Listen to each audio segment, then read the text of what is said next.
Presenting Civil Guruji app available in Google Play Store. Download now.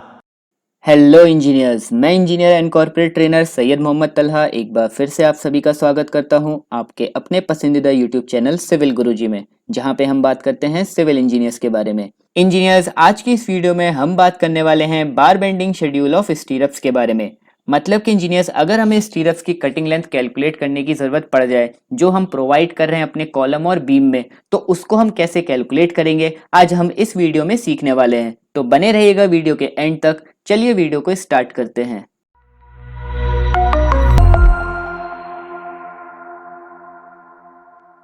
तो engineer, सबसे पहले बात करते हैं कि हमें अगर स्टीरप्स की कटिंग लेंथ को कैलकुलेट करना है तो हमें क्या पैटर्न फॉलो करना है और वो पैटर्न हमें किस आईएस कोड में गिवन है। तो वो आईएस कोड है इंजीनियर्स हमारा IS 2502-1963, जिसमें आपको कंप्लीटली ये बताया गया है कि आपको क्या फॉर्मूला यूज करना है जब आप स्टीरप्स की कटिंग लेंथ को कैलकुलेट करेंगे। तो जब आप IS कोड 2502-1963 की टेबल नंबर 8 में इंजीनियर्स जाएंगे तो वहां पे आपको ये पैटर्न बताया गया है। तो जैसे कि इंजीनियर्स यहाँ पे आप ए पार्ट में देख रहे हैं कि मेरे पास एक स्टीरप बनी हुई है जो मेरी एक रेक्टेंगुलर शेप की है। उसकी जो वर्टिकल डिस्टेंस है मेरे पास वो ए है और जो हॉरिजॉन्टल डिस्टेंस है वो मेरे पास ई गिवन है। तो अगर मुझे इस स्टीरप की कटिंग लेंथ को कैलकुलेट करना है तो उसके लिए यहाँ पे इंजीनियर्स जैसे कि आप देख रहे हैं एक फॉर्मूला लिखा हुआ है। फॉर्मूला क्या है इंजीनियर्स? 2a + e + 24d। ये जो आईएस कोड है इंजीनियर्स IS 2502-1963, इसमें मुझे ये बताया है कि जो मुझे ए और ई की डिस्टेंस को मेजर करना है स्टीरप्स की कटिंग लेंथ को कैलकुलेट करते टाइम, वो मुझे स्टीरप्स के सेंटर से कैलकुलेट करना है। और जो मेरी हुक की लेंथ है इंजीनियर्स, जैसे कि आप यहाँ पर देख रहे हैं कि ये लिखा है +24d, ये मेरी क्या है इंजीनियर्स? ये है मेरी स्टीरप्स की हुक की लेंथ। जैसे कि इंजीनियर्स यहाँ पे आप देख रहे हैं कि दो हुक है, इसलिए यहाँ पे मैं 24d ले रहा हूँ। अगर मुझे एक हुक की लेंथ कैलकुलेट करनी है इंजीनियर्स तो मुझे क्या करना पड़ेगा?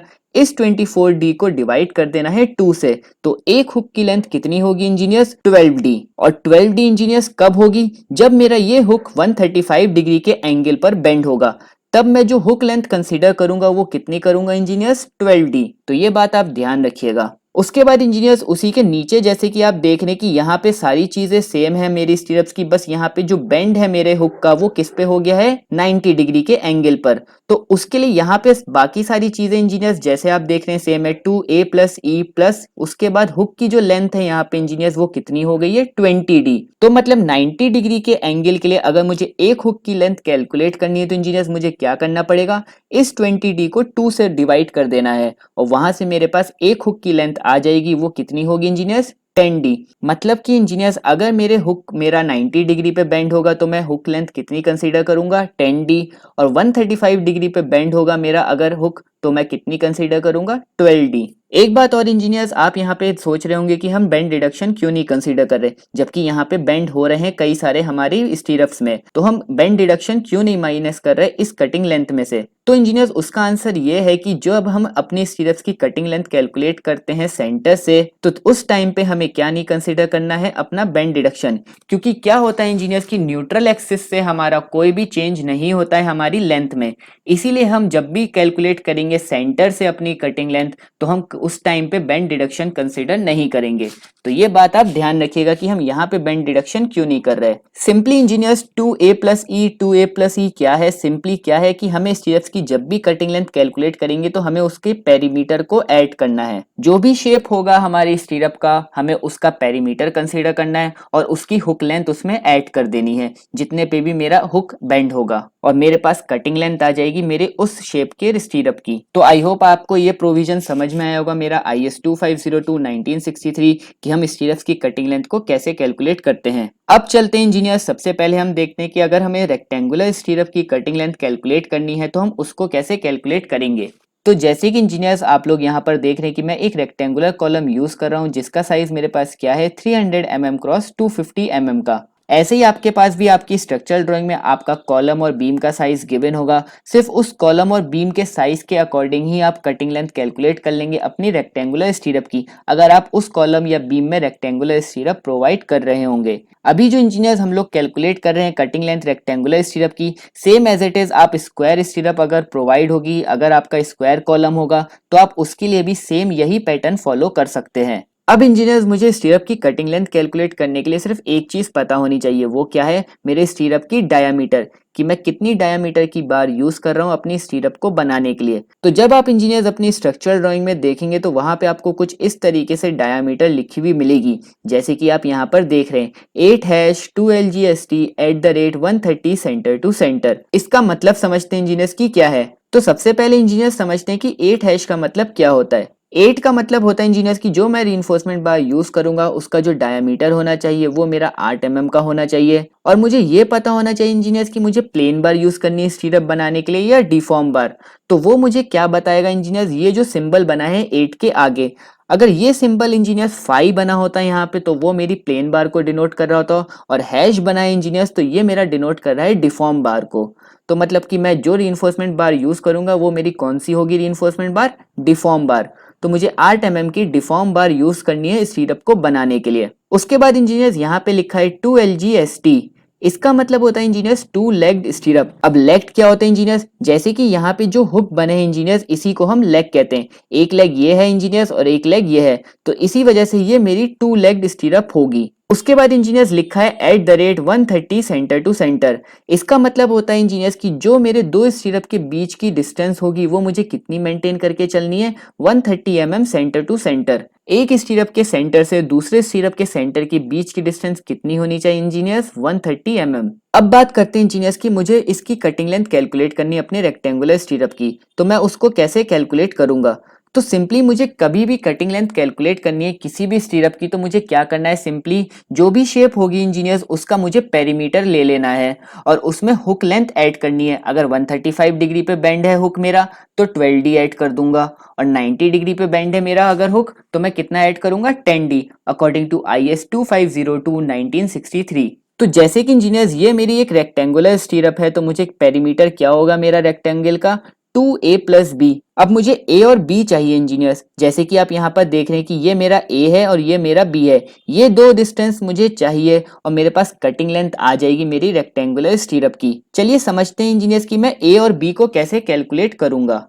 तो जैसे कि इंजीनियर्स आप यहाँ पे देख रहे हैं कि A क्या लिखा है, 300 -40 -40 -4 -4, और जो मेरी A की वैल्यू आई है वो आई है 212 mm। तो चलिए अब समझते हैं इंजीनियर्स कि हमने A को कैसे कैलकुलेट किया। तो जैसे कि इंजीनियर्स आप लोग यहाँ पर देख रहे हैं कि मेरी A की डिस्टेंस कहाँ से कहाँ तक की है, ये वाली जो रीइंफोर्समेंट बार है मेरी रेड वाली इंजीनियर्स जो मैंने यहाँ पे शो करी है, इसके इधर के सेंटर से राइट वाले सेंटर से लेफ्ट वाले सेंटर तक के बीच की डिस्टेंस मेरी A है। इसको कैलकुलेट करने के लिए मुझे क्या करना पड़ेगा इंजीनियर्स, ये मेरे पास टोटल डिस्टेंस गिवन है 300 mm, जैसे कि आप देख रहे हैं टॉप में 300 mm गिवन है।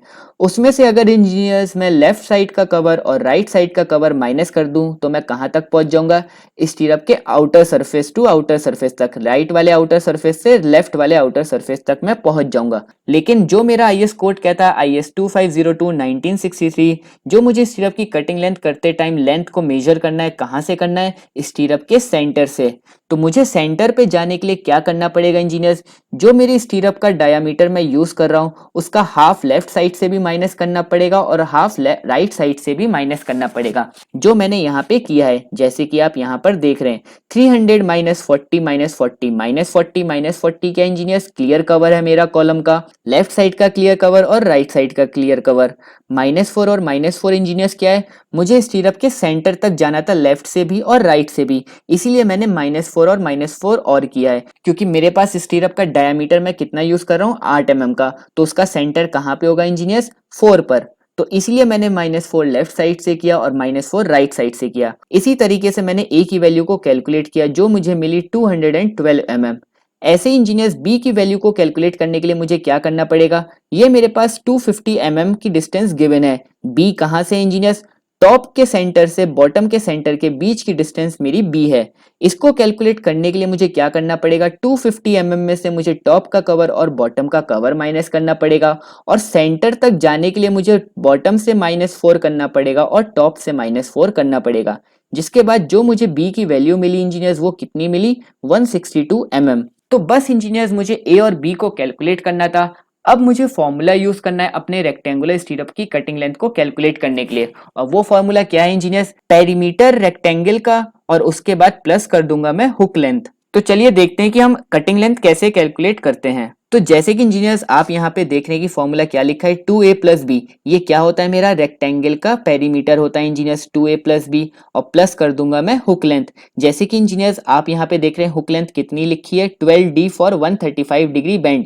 जैसे कि इंजीनियर्स आप यहाँ पे देख रहे हैं कि ये मेरा बेंड हुआ है 135 डिग्री का मेरी स्टीरअप में, तो इसलिए जो मैं हुक लेंथ यूज कर रहा हूँ यहाँ पे वो 12d यूज कर रहा हूँ। अगर यही बेंड इंजीनियर्स मेरा 90 डिग्री पे हुआ होता तो यहाँ पे मैं हुक लेंथ कितनी कंसीडर करता, 10d। अभी मेरा 135 डिग्री पे बेंड है हुक, इसीलिए मैं कंसीडर कर रहा हूँ 12d। अब मुझे सिंपली क्या करना है इंजीनियर्स, यहाँ पे वैल्यूज को पुट करना है ए और बी की, और डी यहाँ पे क्या है इंजीनियर्स, डायामीटर ऑफ बार। तो बस ये सारी वैल्यूज यहाँ पे पुट करेंगे और मुझे कटिंग लेंथ मिल जाएगी मेरी रेक्टेंगुलर स्टीरअप की। तो जैसे कि इंजीनियर्स आप यहाँ पे देख रहे हैं कि cutting length equals to 2 into A की वैल्यू क्या थी इंजीनियर्स 212 प्लस बी की वैल्यू क्या थी इंजीनियर्स 162, जो हमने ऊपर ए और बी की वैल्यू कैलकुलेट करी है वो यहाँ पे रख दी है, प्लस किया है इंजीनियर्स 2 इंटू हुक लेंथ। 2 क्यों, 2 हुक है इंजीनियर्स यहाँ पे, एक हुक ये है और एक हुक ये है, इसीलिए इंजीनियर्स हमने 2 से मल्टीप्लाई किया है और कर दिया है 12 इंटू डायामीटर ऑफ बार। जो मेरी स्टीरअप का डायामीटर है वो है मेरा 8 mm का।